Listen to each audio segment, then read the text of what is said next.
चलिए अब राहुल अरोड़ा को जोड़ लेते हैं शो में और बात करते हैं उनसे इस मार्केट को लेकर उनका क्या व्यू बन रहा है। Rahul, good afternoon. क्या हुआ मार्केट को एकदम से? राहुल, पिछले हफ्ते तक लग रहा था कि ऑल टाइम हाई बस अभी आया और फिर वापस 500-600 पॉइंट से ज़्यादा की करेक्शन और ख़ासतौर से वापस एफआई की बड़ी सेलिंग। आपका view? Good afternoon Anuj, thank you for having me on the show. तो अनुज, हमारी चर्चा पिछले कुछ महीनों में इसी सॉर्ट ऑफ थॉट प्रोसेस पे रही है कि I have personally not believe the market is ready to make a new high. हालांकि आप आर्ग्यू कर सकते हैं कि मैक्रोस काफी हद तक स्टेबल रहे हैं। द रूपी का गिरावट बंद हो चुका है, crude by and large stable हो चुका है, एक्सटर्नल सेक्टर ठीक ठाक है। आई थिंक जो अगली सीपीआई की रीडिंग आएगी वो 0.46% के आसपास आने की संभावना है। और मार्केट में एक चर्चा ये भी है कि शायद एक और रेट कट आ जाए दिसंबर के महीने में 25 बेसिस पॉइंट का। पर ये मैक्रोज माइक्रो में तब्दील नहीं हो रहे पूरी तरफ से अनुज, क्योंकि अर्निंग्स इस तरह के नहीं आ रहे कि आप कॉन्फिडेंटली बोल सकें कि आप एक अर्निंग्स अपग्रेड साइकिल में हैं। आई थिंक दो चीजें हैं, एक तो अर्निंग्स है अनुज, और अगर आप पिछले 1 और 3 इयर्स दोनों का देख लें, so I am not looking at short term 3-5 months. Both 1 year and 3 year gold and silver have dramatically outperformed the Nifty. So, from an asset allocation standpoint, equity now does seem to have some competition in terms of asset allocation. और जो latest mutual fund numbers भी आपको देखने में को मिले थे, वहां पे भी एक थोड़ी सी सॉफ्टनेस आना चालू हो चुकी है, क्योंकि पिछले एक साल में Nifty has been flat to negative last Diwali to this Diwali. So I think एक ये है कि alternative asset classes, because now you know that is how wealth managers will be pushing it. लेकिन दूसरा और मोस्ट इंपॉर्टेंट अनुज, जो आप रिजल्ट रिएक्शंस में भी देख रहे हैं, अर्निंग्स ग्रोथ इतनी स्ट्रांग नहीं है, तो इसके चलते आई नॉट इंटायरली श्योर कि the market is ready to make a new high. थोड़ी बहुत इसका श्रेय आईपीओ मार्केट को भी जाता है अनुज, क्योंकि जिस तरह की लिक्विडिटी है वो उस तरह से इंक्रीज नहीं हो रही है, और जिस तरह के आईपीओ आ रहे हैं, ये सारा मार्केट सेकेंडरी मार्केट से निकल के ही प्राइमरी मार्केट पे जा रहा है। तो एक तरफ से एक लिड बन गया है लिक्विडिटी का, और उसी के अंदर थोड़ा खेल खेला जा रहा है। तो I think it's going to be very difficult to make a case in the immediate short term for a 27,000 Nifty is my sense, both from a valuation as well as from an asset allocation standpoint. Okay, ठीक है, ये point taken Rahul. लेकिन एक और चीज जो अब अपने अंतिम पड़ाव में है राहुल, वो है क्वार्टरली नंबर्स। इन क्वार्टरली नंबर्स के बाद आपका स्ट्रॉन्ग कन्विक्शन किस स्पेस में? ठीक है, इंडेक्स पे आपने हाई की वकालत नहीं कर रहे हैं, बट वैल्यूएशंस जहां आपको बाइंग या फिर एक आपको कह रहे हैं कि हाँ स्पेस है इस स्पेस को चेस करने का, आपका सबसे स्ट्रॉन्ग कन्विक्शन कहां पर है पोस्ट अर्निंग्स?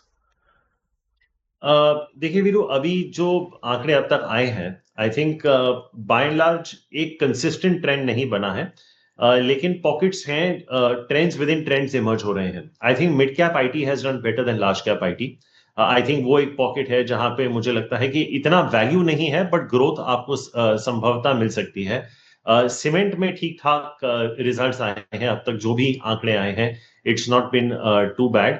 आई थिंक कंज्यूमर डिस्क्रेशनरी, आप आज इंडियन होटल्स को हटा दीजिए, बट आई थिंक उसके अलावा जो कंज्यूमर डिस्क्रेशनरी के रिजल्ट्स आए हैं, they have by and large still been relatively okay. And chemical sector, I think आपको याद होगा कुछ दिनों पहले नवीन फ्लोरिन में एक बहुत बड़ा उछाल आया था इंट्राडे, जिस तरह का गाइडेंस उन्होंने रेस किया है। आई थिंक कुछ म्यूचुअल फंड्स हैं जो अपना एक केमिकल ईटीएफ भी लॉन्च कर रहे हैं अभी बाजार में। तो आई थिंक हो सकता है कि क्योंकि China is now coming back, I think 1-2 साल क्वाइट रहने के बाद, क्योंकि चाइना का भी एक रिवाइवल सा देखने को मिल रहा है, तो आपको केमिकल्स और मेटल स्टॉक्स में भी एक रुझान देखने को मिल रहा है मार्केट में। तो आई थिंक ये कुछ सेक्टर्स हैं जो इमीडिएटली ध्यान में आते हैं। Autos has been mixed, consumer में कोई खास है नहीं। ITC is the only one that stands out Viru. I think बाकी आप देख लीजिए, कोलगेट का -8% वॉल्यूम ग्रोथ था, लीवर का वॉल्यूम ग्रोथ था ही नहीं। तो consumer staples, large cap IT, autos, maybe premium autos like Eicher, Maruti was a bit of a mixed bag, but I think सबसे बड़ा challenge वीरू ये मार्केट में हो रहा है कि are you chasing top line or margin? And I think that's going to be the very big call companies are going to have to take going forward. तो या तो आप top line chase करके margin को sacrifice कर दें, या margin को sacrifice करके top line ग्रो कर ले। आप अगर आपके रिसर्च एनालिस्ट को भी बोलें कि सारे आंकड़े निकाल दे रिजल्ट सीजन के, बहुत कम कंपनीज होंगी जिन्होंने मार्जिन एक्सपेंशन और वॉल्यूम ग्रोथ या टॉप लाइन ग्रोथ दोनों दिया है। कहीं ना कहीं एक कॉम्प्रोमाइज आ रहा है, and I think that's going to be the telling point, which is why I was telling Anuj कि मुझे नहीं लगता कि we are in a situation we going to rush back to 14-15% earnings growth, और अगर वो नहीं होगा तो I think it could be a little bit challenging.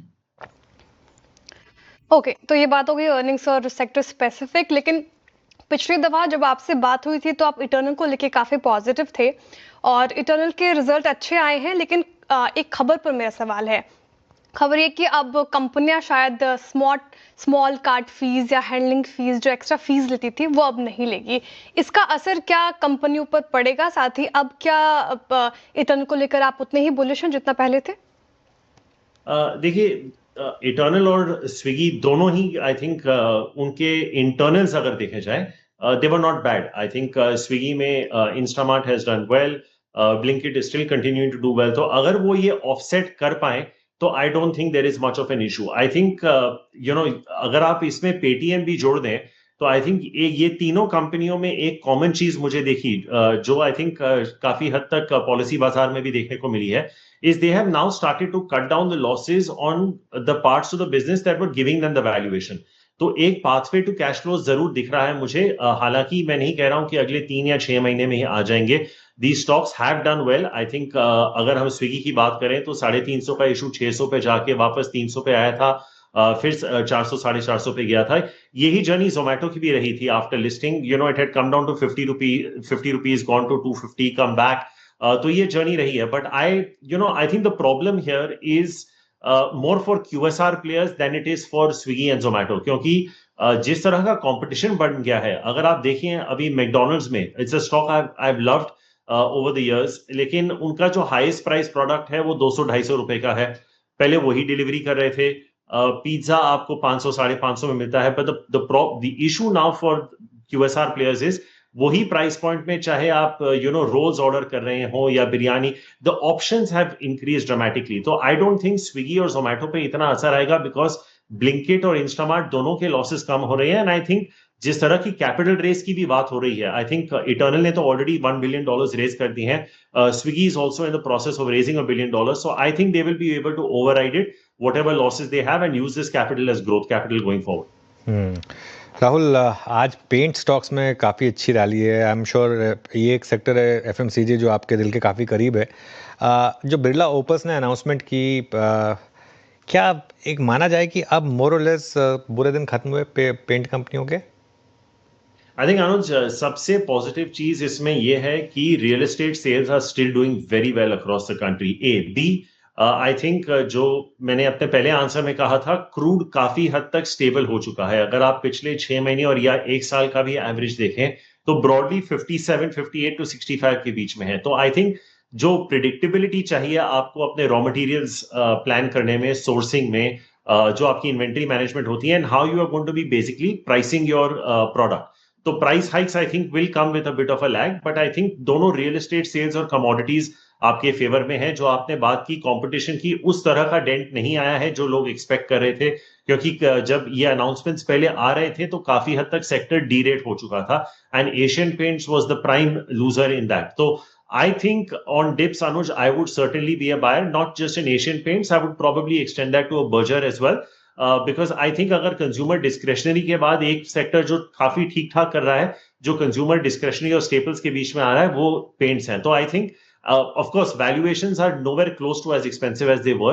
एक earnings reset भी हुआ है, तो I would be relatively comfortable looking at an Asian Paints here, and if you're not, maybe another 10-15% lower, पर मुझे नहीं लगता कि उससे ज्यादा इन शेयरों में गिरावट आएगी, because both real estate sales, primary and secondary, and crude are stable. So उसके चलते combining with valuations, I would certainly be a buyer in Asian Paints and Berger. Okay, Asian paints पे राहुल जी का आउटलुक। अच्छा राहुल, मेरी last class interaction में आपसे एक बार NBFC से बातचीत हो रही थी। अभी एनबीएफसी इसमें मतलब इतने बड़े मूव के बाद, I mean look at LNT finance जो कि सबसे लगाड़ था इस स्पेस में, is at all time high with the substantial gap. B2 Bajaj finance, Bajaj Finserv, gold finance कंपनियों ने गोल्ड के साथ एक रिएक्शन दिया। अभी do you have any choice in NBFCs? Viru, the margin for error is very little. आप देखिए, एक उदाहरण ले लेते हैं होम फर्स्ट का, जो it's one of the stocks of the day today. क्या हुआ है होम फर्स्ट में? The credit growth has come down to 10%, and there has been a marginal deterioration in asset quality, ज्यादा नहीं, पर स्टॉक 7-8% गिर चुका है। हेडलाइन नंबर्स ठीक थे. आई think the top line has grown by 30%.